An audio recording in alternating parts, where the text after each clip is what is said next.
अभी आपकी स्क्रीन पर जो पुस्तक दिख रही है ये मात्र एक किताब नहीं है, बल्कि एक नॉन बायोलॉजिकल प्रधानमंत्री के 56 इंच छाती की एक्सरे रिपोर्ट भी है। ये रिपोर्ट बताती है कि असल में छाती की चौड़ाई कितनी है और उस छाती के भीतर हिम्मत, जिम्मेदारी और जवाबदेही कितनी है। जो पुस्तक आप देख रहे हैं ये भारत के पूर्व army chief general Manoj Mukund Naravane की ऑटोबायोग्राफी है। यानी इन्होंने अपने जीवन के बारे में खुद ही एक किताब लिखा और इसे नाम दिया 4 स्टार्स ऑफ डेस्टिनी। वैसे तो इस पुस्तक में इन्होंने भारत के प्रधानमंत्री की यानी नरेंद्र मोदी की छोटी छोटी बातों पर भी खूब तारीफ किया है, मगर कुछ ऐसी कहानियां भी लिख दिया है जो अविश्वसनीय है, अकल्पनीय है। जी हाँ, साल 2013 के बाद से लगातार नरेंद्र मोदी की जो छवि जनता के दिमाग में बिठाई गई, खुद नरेंद्र मोदी ने ही अपने आप को सुपर हीरो की तरह प्रस्तुत किया। कभी कहते थे कि एक के बदले 10 सिर पाकिस्तान से लाना चाहिए, कभी कहते थे कि चीन को लाल लाल आंखें दिखाकर बात करनी चाहिए, कभी कहते थे कि ये सब करने के लिए 56 इंची छाती होनी चाहिए।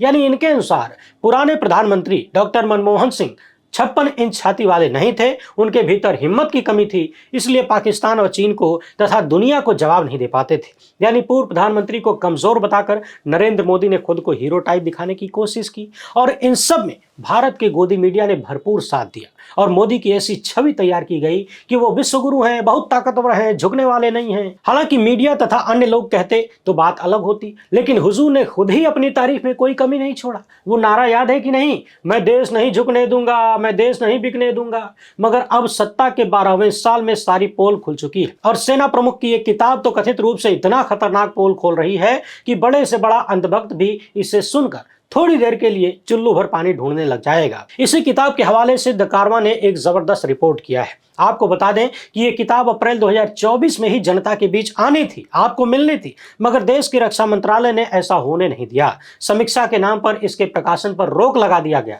लेकिन ध्यान रहे, दिसंबर 2023 में ही पीटीआई ने इस किताब के कुछ हिस्सों को पब्लिश किया था, तब भी तहलका मचा था। और अब द कारवां ने जो स्टोरी निकाला है वो नरेंद्र मोदी की बनाई गई छवि से बिल्कुल अलग है। शायद यही कारण है कि इस पुस्तक को पब्लिक के बीच आने से रोक दिया गया, मगर कहा जाता है कि सच को ज्यादा देर तक छिपा कर रखना बड़ा मुश्किल होता है। वैसे तो कारवां की रिपोर्ट बहुत लंबी चौड़ी है, लेकिन शुरुआती हिस्से में ही जो कहानी बताई गई है भारत चीन के बीच तनाव को लेकर, उस रात को लेकर जब फोन और फोन के बीच भारत का सेना प्रमुख फंस गया था और तनाव के बीच नरेंद्र मोदी के रण छोड़ने वाली क्रिया को लेकर, वो अविश्वसनीय कहानी है। सोचिए कि आपके सामने दुश्मन चढ़ा जा रहा है, आपके सैनिक भी तैयार हैं और बार बार आपसे पूछ रहे हैं कि क्या करना है, गोला दाग दें, और आप घंटों तक खामोश रहें, देश का नुकसान हो जाए और आप अपनी जिम्मेदारी एक सैन्य अधिकारी पर डाल दें। यानी बिगड़े तो तेरी, बने तो मेरी। एकदम टकटकी लगाकर इस कहानी को सुनिएगा। और अभी आज ही संसद में राहुल गांधी ने इस मामले पर जब सवाल किया तो फिर सरकार के लोगों ने कैसी बेशर्मी भरी बात कही है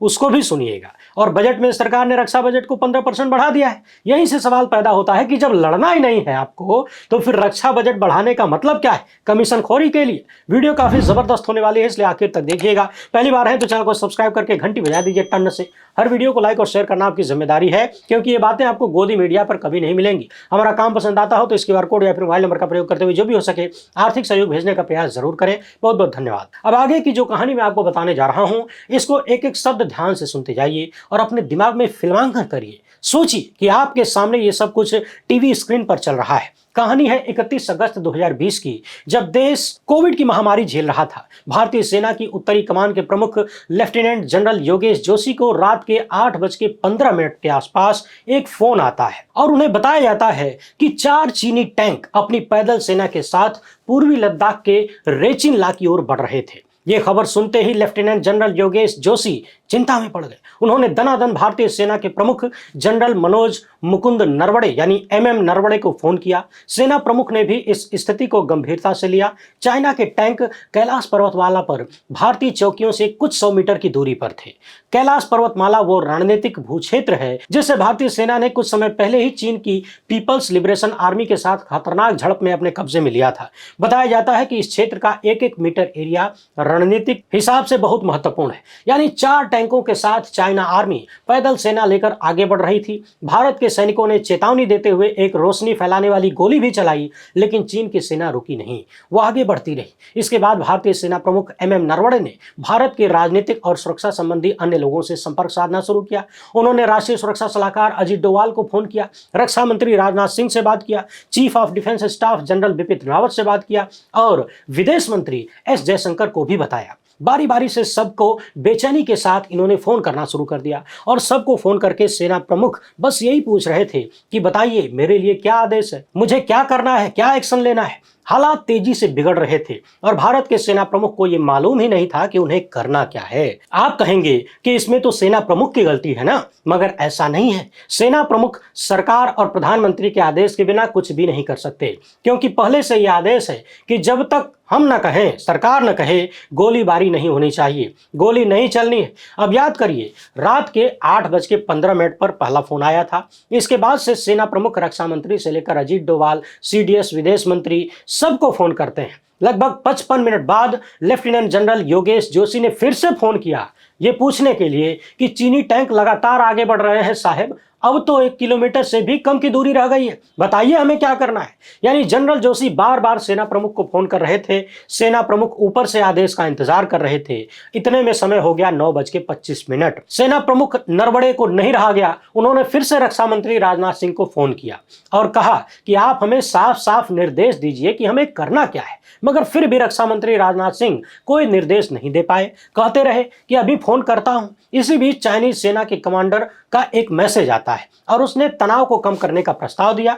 दोनों पक्षों को आगे की गतिविधि रोकने की बात कही और कहा कि दोनों सेनाओं के कमांडर कल सुबह 9:30 बजे मिलेंगे। थोड़ी देर के लिए सेना प्रमुख को लगा कि चलिए अब चीजें थोड़ा सा बदल गई हैं, कुछ राहत मिली, कोई रास्ता तो निकल गया। इसके बाद रात को 10 बजे सेना प्रमुख ने राजनाथ सिंह और अजीत डोवाल को यह बात बताने के लिए फोन किया कि चीनी सेना ने ये कहा है। मगर 10 मिनट बाद फिर से सेना प्रमुख को बताया जाता है कि चाइनीज टैंक रुके नहीं है। यानी चीन के अधिकारी ने धोखा दिया, झूठ बोला और अब चाइना के टैंक केवल 500 मीटर की दूरी पर थे। नरवणे कहते हैं कि उनके कनिष्ठ अधिकारी ने बताया कि अब चीन को रोकने का एकमात्र तरीका यही है कि हम अपने तोपखाने से हमला करें। भारतीय सेना पूरी तरह से तैयार है और इंतजार कर रही है कि ऊपर से आदेश मिले और हम गोला दाग दें। समझने वाली बात यह है कि पाकिस्तान के साथ जो बॉर्डर है वहां पर तोप से गोली चलाना, गोला मारना आम बात है। वहां पर डिविजनल और कोर कमांडरों को बिना पूछे रोजाना सैकड़ों गोले दागने का अधिकार दिया गया है। लेकिन यहां मसला चीन का था, पाकिस्तान का नहीं। चीन की सेना पर तोप से गोला चलाना गंभीर रूप ले सकता था। यानी स्थिति नाजुक थी और सेना प्रमुख नरवणे एक तरफ मौके पर मौजूद पूरी तरह से मुस्तैद और गोला दागने के लिए तैयार सेना तथा दूसरी तरफ खामोश सरकार के बीच फंसे हुए थे। एक तरफ सेना पूछ रही थी कि बताइए गोला दाग दें, दूसरी तरफ यही बात जब नरवणे सरकार से पूछ रहे थे तो सरकार के लोग टाइम पास कर रहे थे, टाल मटोल कर रहे थे, कोई जवाब नहीं था। सेना मुख्यालय के भीतर ऑपरेशन रूम में सभी तरह के ऑप्शंस पर विचार विमर्श चल रहा था। पूरा उत्तरी मोर्चा हाई अलर्ट पर था, हर तरफ नजर रखी जा रही थी। लेकिन मेन पॉइंट था रेजिन लॉ। दबाव बढ़ने पर सेना प्रमुख नरवणे ने एक बार फिर से रक्षा मंत्री को फोन किया और रक्षा मंत्री ने बोला कि मैं आपको फोन करता हूं। यानी फिर से टालने वाली बात। समय बीतता गया और बीतते मिनट के साथ, हर एक बीतते सेकंड के साथ चीन के टैंक करीब आ रहे थे।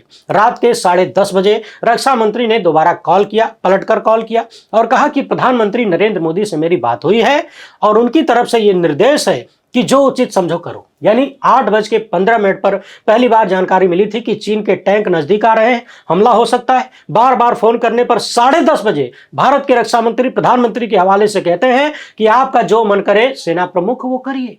यानी लगभग 2 घंटा 25 मिनट बाद जवाब मिला, वो भी ऐसा जिसमें कोई जवाब नहीं, कोई निर्देश नहीं, कोई साफ बात नहीं। यानी जब चीन की सेना टैंक के साथ हमला करने आ रही है तो 56 इंची प्रधानमंत्री ने सारी जिम्मेदारी सेना पर डाल दिया, जिसे कथित रूप से खुली छूट कहा जाता है। जबकि ये खुली छूट नहीं है बल्कि बचने का तरीका है। सेना प्रमुख जद्दोजहद में फंसे हुए थे। एक दीवार पर जम्मू कश्मीर का नक्शा और दूसरी दीवार पर लद्दाख का नक्शा बार बार निहार रहे थे, कल्पना कर रहे थे कि कहां से क्या किया जा सकता है, क्या करने का क्या परिणाम हो सकता है। वो सोच नहीं पा रहे थे कि देश इस वक्त कोविड-19 की चपेट में है, अर्थव्यवस्था लड़खड़ा रही है, दुनिया भर से आयात निर्यात की श्रृंखला टूटी पड़ी है। क्या हम ऐसे समय में लड़ाई मोल ले सकते हैं? गोला बारूद और अन्य चीजों की जो आवश्यकताएं होंगी, क्या हम उसकी पूर्ति कर सकते हैं? वैश्विक स्तर पर कौन लोग हमारा साथ देंगे, कौन हमारे खिलाफ होगा? चीन और पाकिस्तान तो एक है, ये सबको पता है। सेना प्रमुख बार बार यही सोच रहे थे कि युद्ध के लिए पर्याप्त भंडार तो हमारे पास है, लेकिन क्या मुझे युद्ध कर देना चाहिए? और इस बीच मूल सवाल यह था कि क्या युद्ध का निर्णय कभी भी पूरी तरह से सेना का निर्णय हो सकता है? ऐसा होता नहीं है, ऐसा कभी हुआ भी नहीं है। बात 1999 के करगिल युद्ध की हो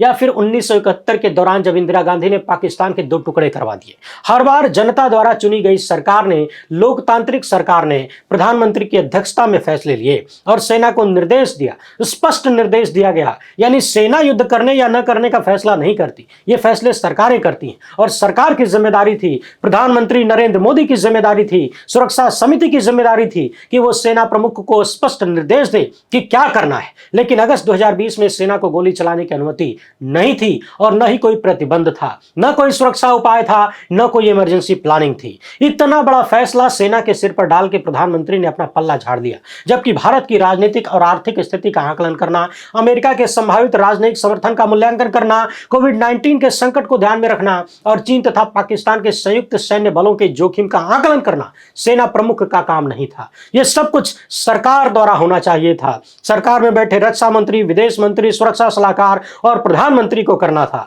और ऐसे मामलों में सरकार का निर्देश एकदम साफ होना चाहिए, सटीक होना चाहिए। ये कोई बच्चों का खेल नहीं है कि जो मन में आए कर लो, जो ठीक लगे वो करो। ये रिपोर्ट कहती है कि नरेंद्र मोदी ने 2014 में और उसके बाद अपनी जो छवि बनाई थी, ये बिल्कुल उसके विपरीत था। और ध्यान रखिएगा, ये सारी घटना अगस्त 2020 की है, 31 अगस्त 2020 की, जबकि जून 2020 में ही चीन के साथ झड़प में हमारे 20 सैनिक जान गंवा चुके थे और भारत के एक महत्वपूर्ण भूभाग पर चाइना ने कब्जा भी कर लिया था कथित रूप से। यानी 2 महीने पहले ही इतना बड़ा कांड हुआ जिसमें नरेंद्र मोदी ने चीन को बड़ी बेशर्मी के साथ खुलेआम क्लीन चिट दे दिया, कह दिया कि न कोई घुसा है न कोई घुसा हुआ है। और 2 महीने बाद ही अगस्त में फिर से चीन की तोपें चढ़ रही थी और नरेंद्र मोदी ने खुल्लम खुल्ला सरेंडर कर दिया, सब कुछ सेना के ऊपर छोड़ दिया। कहने को इसे खुली छूट कह सकते हैं, मगर ये कोई छूट नहीं है, बल्कि जिम्मेदारियों से भागने का एक तरीका है, एक भगोड़ापन है। सवाल है कि क्या ऐसा इसलिए किया गया ताकि अगर कोई गलत परिणाम आए तो सब कुछ सेना के मत्थे डाल दिया जाए? पाकिस्तान के साथ छोटी मोटी झड़प के माध्यम से, गोदी मीडिया के माध्यम से, कभी फिल्मों तो कभी वेब सीरीज के माध्यम से, कभी गानों के माध्यम से नरेंद्र मोदी को बार बार एक साहसी, निर्णायक और सक्रिय नेता के रूप में दिखाया गया। नरेंद्र मोदी ने खुद ही बार बार अपने आप को बहुत मजबूत बताने की कोशिश की। फरवरी 2019 को याद करिए, खराब मौसम के बाद भी बालाकोट हवाई हमलों को व्यक्तिगत रूप से मंजूरी देने की बात नरेंद्र मोदी ने खुद ही कहा था। डींग हाँक रहे थे कि मैंने ही कहा था कि बादल छाए थे, इसका फायदा उठाकर हमला कर दो, दुश्मन का रडार पकड़ नहीं पाएगा। नरेंद्र मोदी ने बाकायदा देश के सामने कहा था कि मैंने आदेश दिया था।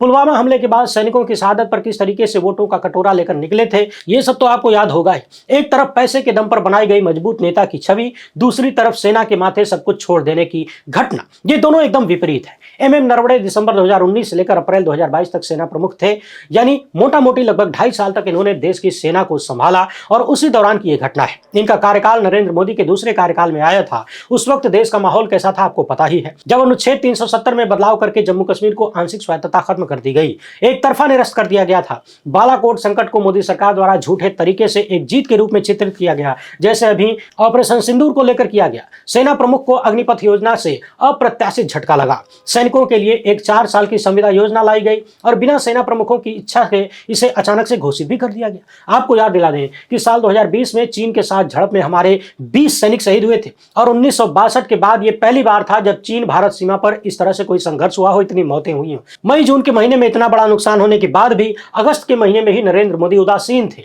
चीन न केवल हमारी जमीन कब्जा रहा था, बल्कि हर साल भारतीय क्षेत्र में और भी गहराई से घुसता जा रहा था। और आपको याद होगा कि जब सोनम वांगचुक ने साल 2024 और 25 में चीन के कथित कब्जे वाले क्षेत्रों का दौरा करना चाहा तो कर्फ्यू लगा दिया गया, इंटरनेट बंद कर दिया गया, उनको रोक दिया गया। और इन सब के बाद अब सोनम वांगचुक को कहां रखा गया है पता ही है आपको। बफर जोन बनाने और समन्वित गश्त चलाने पर सहमति जताकर भारत ने चीन को रियायत दे दी, यानी छोड़ दिया। याद है कि नहीं? न कोई घुसा है न कोई घुसा हुआ है। इनकी हिम्मत नहीं हुई चीन का नाम भी लेने की। भारत के लिए किसी भी हाल में ये सब ठीक नहीं था। एक बार फिर से बता दूं, ये रिपोर्ट बहुत लंबी चौड़ी है, आप चाहें तो गूगल करके विस्तार से पढ़िए और जरूर पढ़िए। पता चलेगा कि 56 इंच के भीतर क्या क्या है। उधर आज जब इस मामले पर संसद में राहुल गांधी ने सवाल किया, इस किताब में लिखी गई बातों का जिक्र किया, तो रक्षा मंत्री राजनाथ सिंह ने कहा कि राहुल गांधी बताएं कि क्या ये किताब छप गई है, यानी प्रकाशित हो गई है, खाली इतना बताइए। लोकसभा अध्यक्ष ओम बिरला ने भी यही बात दोहराना शुरू कर दिया कि रक्षा मंत्री सही कह रहे हैं, जिस किताब के बारे में बोल रहे हैं राहुल गांधी वो किताब अभी तक प्रकाशित नहीं हुई है। अब सोचिए ये किस हद की बेहयाई है, कितने बड़े बेशर्मी है। रक्षा मंत्री को बताना चाहिए कि सेना प्रमुख, पूर्व सेना प्रमुख की किताब को छपने से पिछले लगभग 2 साल से क्यों रोका गया, किसने रोका है, और रक्षा मंत्रालय ने ही तो रोका है। आप किताब को छपने क्यों नहीं देते? क्या यही डर है कि यह किताब 56 इंच का ऑपरेशन कर रही है? और जब कोई इस हवाले से सवाल उठाए, कोई मैगजीन उस किताब के हवाले से उस किताब में लिखी गई बातों को छाप दे, तो आप कह देंगे कि किताब ये नहीं छपी है, आपने छपने क्यों नहीं दिया? इस बात का जवाब दीजिए। इसी बीच गृह मंत्री अमित शाह भी खड़े हो गए, कहने लगे कि ये तो मैगजीन की रिपोर्ट है, नरवणे जी ने ऐसा नहीं कहा है, मैगजीन तो कुछ भी लिख सकती है। वाह क्या बात है, अमृतकाल में गोदी मीडिया कुछ भी लिख सकता है साहब, कोई स्वतंत्र मैगजीन नहीं लिख सकती, आप लिखने नहीं देंगे। ओम बिरला कहने लगे कि अखबार की कटिंग ही सदन में चल सकती है, इसके अलावा कुछ नहीं रख सकते। हालांकि राहुल गांधी ने बताया कि इस किताब को सरकार ने पब्लिश होने नहीं दिया, तो अमित शाह कहने लगे कि बस बात खत्म हो गई, पब्लिश नहीं है तो जिक्र कैसे कर सकते हैं। मगर मूल सवाल तो यह है कि आपने किताब को पब्लिश होने क्यों नहीं दिया? राजनाथ सिंह वो किताब देखना चाहते थे जो छपी नहीं है, मगर यह नहीं बताना चाहते कि उस किताब को इन्होंने छपने क्यों नहीं दिया। यानी सरकारी बेहयाई देखिए, एक किताब जिसमें 56 इंच की छाती और लाल आंखों का रियलिटी टेस्ट है, पहले उस किताब को छपने से रोक दिया जाता है। क्यों रोका जाता है? और जब कोई उसकी बातों का जिक्र करता है तो कहा जाता है कि किताब छपी नहीं है, इसलिए मत पढ़िए। इस बीच सरकार ने रक्षा बजट को बढ़ा दिया है, 15% बढ़ा दिया है। चर्चा है कि अब खूब सारे हथियार खरीदे जाएंगे, मगर मूल सवाल तो यह है कि जब आपको लड़ना ही नहीं है, चीन के टैंक आएंगे तो आप खामोश हो जाएंगे, सारी जिम्मेदारी और जवाबदेही सेना पर डाल देंगे। पाकिस्तान के साथ लड़ाई होगी तो आप ट्रंप के कहने से, ट्रंप की धमकी से डर के सरेंडर कर जाएंगे, सीज फायर करवा देंगे। जब भारत की सेना पाकिस्तान को मुंहतोड़ जवाब दे रही थी, बदला ले रही थी, तो आपने अपने पांव पीछे खींच लिए। पता नहीं कौन सी फाइल खुलने का डर था, ट्रंप ने हड़का दिया। तो फिर जब लड़ना नहीं है तो हथियारों का करेंगे क्या? क्या ये बजट बढ़ाकर सिर्फ हथियार खरीदने की प्लानिंग है ताकि जमकर कमीशन खोरी हो सके, जैसे आरोप राफेल में लगे थे कमीशन खोरी के? सवाल यह भी है कि यह हथियार चलाएगा कौन? आपने तो भाड़े का सैनिक रख लिया है, बिना सैन्य प्रमुखों की मंजूरी के आपने अग्निपथ की योजना लागू कर दिया। एक तरफ पाकिस्तान के प्रधानमंत्री हैं जिसको अमेरिकी राष्ट्रपति ट्रंप लंच पर बुलाते हैं, दूसरी तरफ भारत के प्रधानमंत्री हैं जो कथित रूप से इजराइल में जाके डांस करते हैं, गाना गाते हैं। ऐसे आरोप भी एप्स्टीन फाइल में लगे। अभी कल ही हमने इस वीडियो में विस्तार से बताया था, जरूर देखिएगा।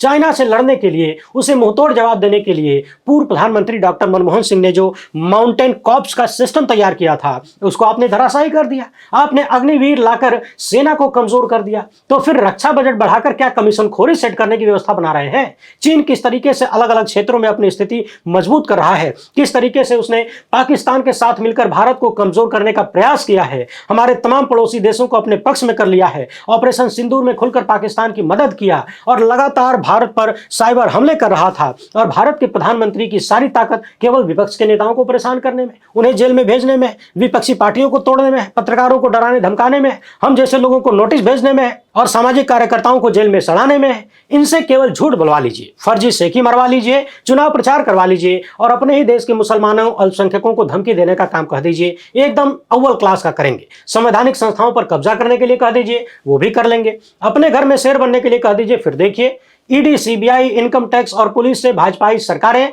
अपने लोगों को इतना प्रताड़ित करवा देंगी, यानी देश के लोगों को, कि आप जीते जी मर जाएंगे। कभी सोनम वांगचुक तो कभी किसी और को सवाल करने की वजह से जेल में उठाकर डाल दिया जाएगा। लेकिन जैसे ही बात विदेशियों से भारत को बचाने की आएगी, इतनी भी हिम्मत नहीं होती है कि अपनी सेना को कोई स्पष्ट निर्देश दे सके, सब कुछ सेना के माथे डाल देते हैं। अब आप बताइए कि क्या ये 56 इंच की निशानी है? अपनी राय कमेंट बॉक्स में जरूर लिखिएगा। वीडियो को ज्यादा से ज्यादा लोगों तक पहुंचाइए। पहली बार है तो चैनल को सब्सक्राइब कर लीजिए। हमसे जुड़ने के लिए बहुत बहुत धन्यवाद। जय हिंद।